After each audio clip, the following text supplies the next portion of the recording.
만약에 10억층짜리 건물을 짓는다면 어떻게 될까요? 결론부터 말하자면 이 건물은 절대 지을 수 없습니다. 하지만 이유가 놀랍습니다. 건물이 무너져서가 아니라 건물이 스스로 뿌리를 뽑고 우주로 날아가 버리기 때문이죠. 게다가 만약 건물을 짓는다고 해도 사람이 살 수 없습니다.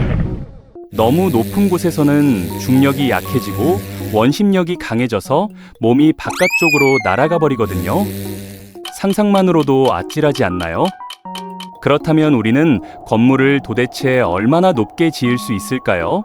그리고 왜 그 이상은 불가능한 걸까요? 하나씩 알아보겠습니다. 어릴 적에 젤리로 탑을 만들어 본 적 있으신가요? 작은 젤리성은 쉽게 만들 수 있습니다. 실제로 고급 레스토랑에서는 예쁘게 모양 잡은 젤리를 디저트로 내놓기도 하죠. 하지만 젤리로 정말 큰 성을 만들려고 하면 어떻게 될까요? 자기 무게를 못 이기고 주저앉아 버립니다. 아래쪽이 위쪽의 무게를 견디지 못하고 짓눌려 버리는 거예요. 건물도 마찬가지입니다. 우리가 짓는 건물들은 강하긴 하지만 결국에는 젤리와 똑같은 문제에 부딪히게 되는 거죠. 세계에서 가장 높은 건물은 두바이에 있는 부르즈 할리파인데 높이가 828m입니다. 우리나라에서 가장 높은 롯데월드타워는 555m고요. 잠실에 가보신 분들은 아시겠지만 그 높이도 정말 엄청나게 높죠. 최고 높이까지 건물을 올리면 얼마나 될까요? 전문가들의 계산에 따르면 기술적으로는 2km에서 3km까지도 건물을 지을 수 있다고 합니다. 한라산 높이가 1950m니까 한라산보다 조금 더 높은 건물까지는 가능하다는 얘기예요. 그 정도 높이까지는 건물이 자기 무게를 견딜 수 있거든요. 물론 엄청난 비용과 기술이 필요하지만요. 하지만 그보다 더 높이 건물을 올리면 문제가 시작됩니다. 아무리 강한 재료를 사용해도 아래쪽 부분이 위쪽에 엄청난 무게에 눌려서 찌그러지기 시작하죠. 콘크리트든 강철이든 결국 한계가 있습니다. 마치 스펀지를 위에서 누르면 짓눌리는 것처럼 말이에요. 이게 바로 우리가 건물을 무한정 높게 지을 수 없는 첫 번째 이유입니다. 그런데 높은 건물의 문제는 무게만이 아닙니다. 바람도 큰 골칫거리예요. 지상에서는 바람이 별로 세지 않을 수 있지만 높이 올라갈수록 바람의 속도는 기하급수적으로 빨라집니다. 롯데월드타워도 태풍이 불 때 조금씩 흔들리거든요. 건물이 바람에 견딜 수 있도록 설계하려면 엄청난 추가 비용과 기술이 필요합니다.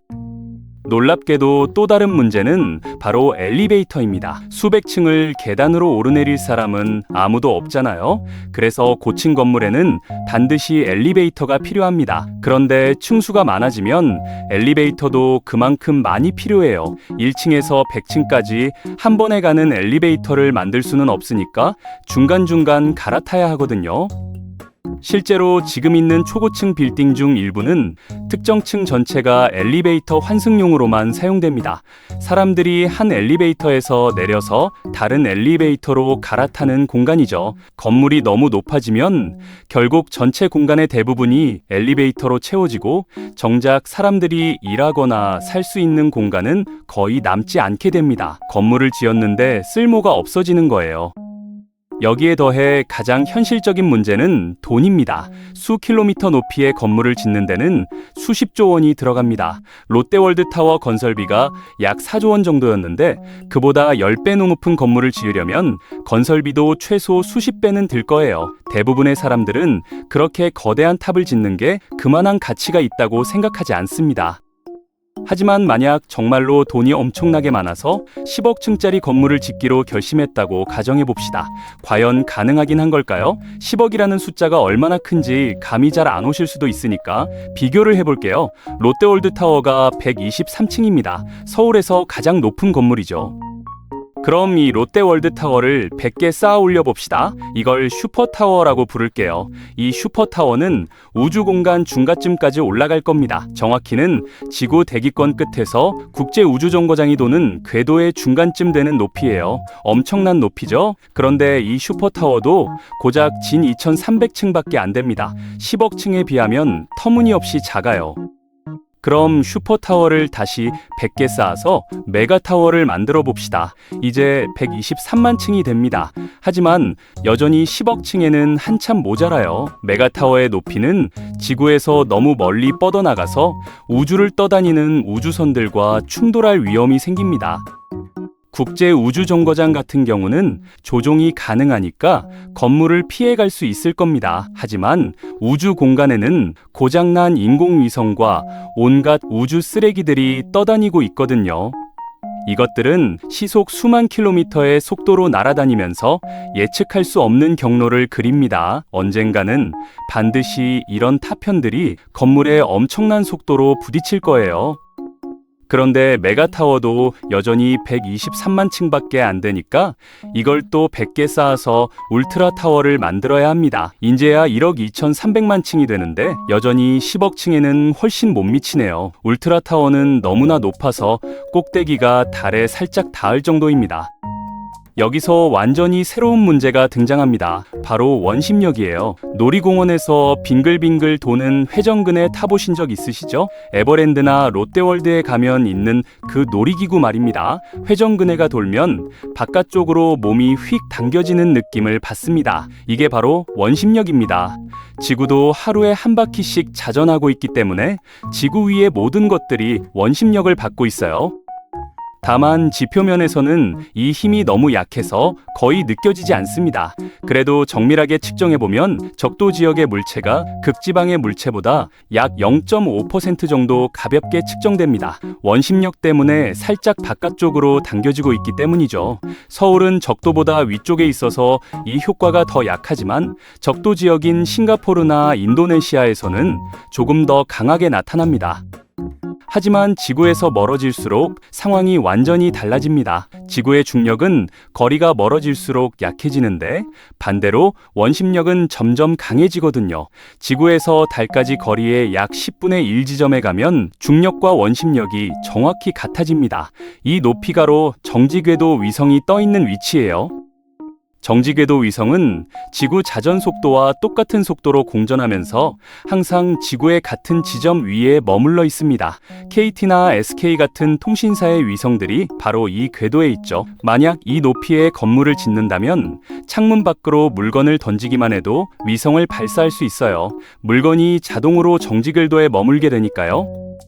그런데 우리의 울트라타워는 정지궤도보다 훨씬 더 높습니다. 건물의 대부분이 정지궤도 바깥쪽에 있다는 뜻이죠. 이 높이에서는 원심력이 중력보다 훨씬 강합니다. 건물이 바깥쪽으로 엄청나게 당겨지는 거예요. 마치 회전근해를 너무 빨리 돌리면 사람이 날아갈 것 같은 느낌이 드는 것처럼요.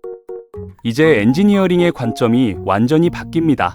건물이 자기 무게로 아래로 무너질 걱정을 할 필요가 없어요. 대신 건물이 위쪽으로 찢어져 나가서 우주로 날아가 버릴 걱정을 해야 합니다. 건물 꼭대기 부분이 원심력 때문에 뿌리를 뽑고 달 근처 궤도로 날아가 버리는 거죠. 이게 바로 우리가 건물을 무한정 높게 지을 수 없는 두 번째 이유입니다. 그런데 이 울트라타워도 여전히 10억 층이 아닙니다. 10억 층을 만들려면 울트라타워를 8개 정도 더 쌓아야 해요. 이제야 진짜로 10억 층이 됩니다. 이 높이는 상상을 초월하는 수준이에요. 10억 층 건물의 꼭대기에서는 정말 놀라운 일이 벌어집니다. 건물이 지구와 함께 회전하면서 꼭대기 부분이 엄청난 속도로 움직이게 되는데 그 속도가 얼마나 빠른지 아시나요? 우리 태양계 전체가 은하수를 돌며 움직이는 속도보다 빠릅니다. 초속 수백 킬로미터가 넘는 속도예요. 이 정도 속도면 창문 밖으로 물건을 던지는 것만으로도 거의 은하계를 벗어날 수 있는 속도를 줄 수 있습니다. 타이밍만 잘 맞추면 물건이 우리 은하를 탈출해서 우주 저편으로 날아가 버릴 거예요. 나로호나 누리호 같은 우리나라 로켓도 이런 속도를 내기는 어렵습니다.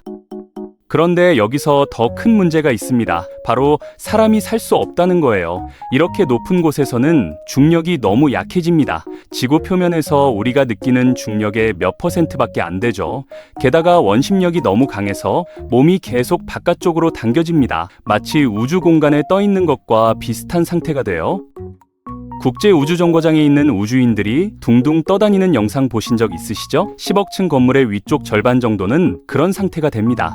중력이 거의 느껴지지 않고 대신 원심력 때문에 바깥쪽으로 계속 밀려나가려고 하죠. 사람들은 바닥에 제대로 서 있을 수조차 없을 겁니다.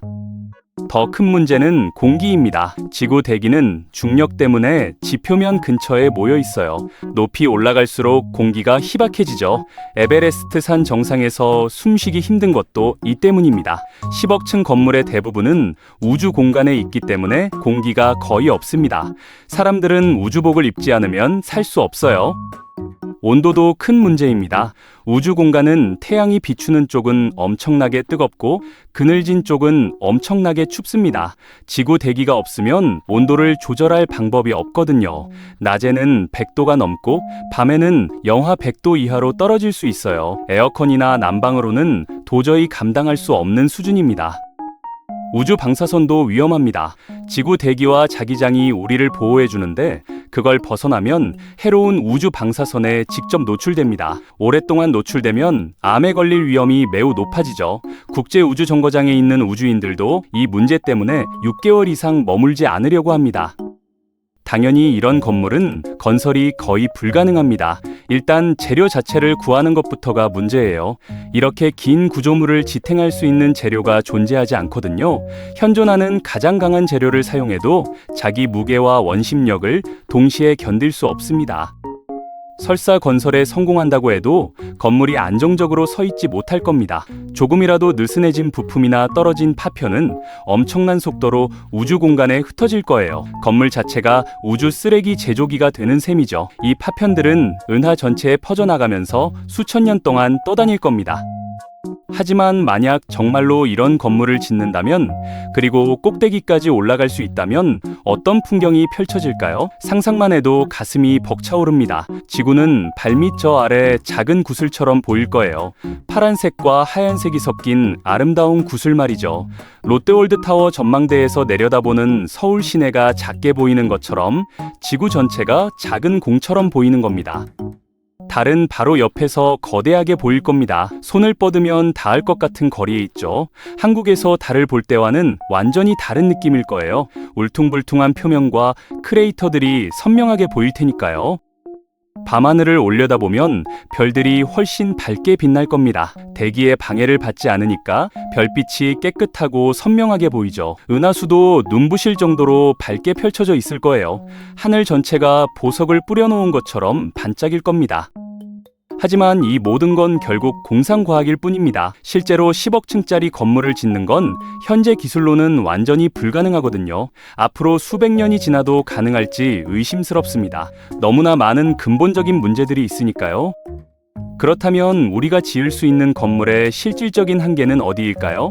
현재로서는 3km에서 5km 정도가 기술적 한계로 여겨집니다. 이 정도만 해도 엄청난 높이죠. 한라산 높이가 1950m인데 그것의 2배에서 3배 정도 되니까요. 하지만 이런 높이의 건물을 짓는데도 수많은 난관이 있습니다. 건설 비용은 천문학적이고 엘리베이터 시스템은 복잡하기 그지없으며 바람과 지진에 대한 대비도 완벽해야 하죠. 그래서 대부분의 국가들은 이보다 훨씬 낮은 건물을 짓는데 만족합니다. 롯데월드타워도 555m로 충분히 높다고 평가받고 있고요. 결국 10억 층짜리 건물이라는 아이디어는 우리에게 중요한 교훈을 줍니다. 숫자가 커지면 단순히 규모만 커지는 게 아니라 완전히 새로운 문제들이 나타난다는 거예요. 100층짜리 건물의 문제를 해결했다고 해서 1000층짜리 건물을 지을 수 있는 건 아니고 1000층의 문제를 해결했다고 10,000층을 지을 수 있는 것도 아닙니다. 각 단계마다 완전히 다른 물리학적 한계와 공학적 도전이 기다리고 있거든요. 낮은 건물에서는 무게가 문제고 중간 높이에서는 바람과 엘리베이터가 문제며 아주 높은 곳에서는 원심력과 생존 환경이 문제가 됩니다. 마치 게임에서 레벨이 올라갈 때마다 새로운 적이 나타나는 것과 비슷해요. 과학과 공학은 이런 한계들을 조금씩 극복해 나가고 있습니다. 100년 전만 해도 100층짜리 건물은 꿈 같은 이야기였지만 지금은 많은 도시에서 볼 수 있죠. 우리나라도 30년 전만 해도 63빌딩이 가장 높은 건물이었는데 지금은 롯데월드타워가 그것의 3배 가까이 높습니다. 앞으로 100년 후에는 어쩌면 10km 높이의 건물도 가능할지 모릅니다. 하지만 10억 층은 다릅니다. 이건 단순히 기술의 문제가 아니라 물리학의 근본적인 한계와 부딪히는 거예요. 우주 엘리베이터라는 개념도 비슷한 아이디어인데 이것도 현재로서는 실현 불가능한 꿈으로 남아 있습니다. 그래도 이런 상상을 하는 것 자체는 매우 가치 있습니다. 불가능해 보이는 질문을 던지면서 우리는 새로운 것들을 배우게 되거든요. 10억 층짜리 건물을 상상하면서 우리는 중력, 원심력, 재료과학, 우주공학, 그리고 인간의 생존 한계까지 수많은 분야를 공부하게 됩니다. 오늘 내용 즐기셨다면 구독 한 번씩 부탁드릴게요.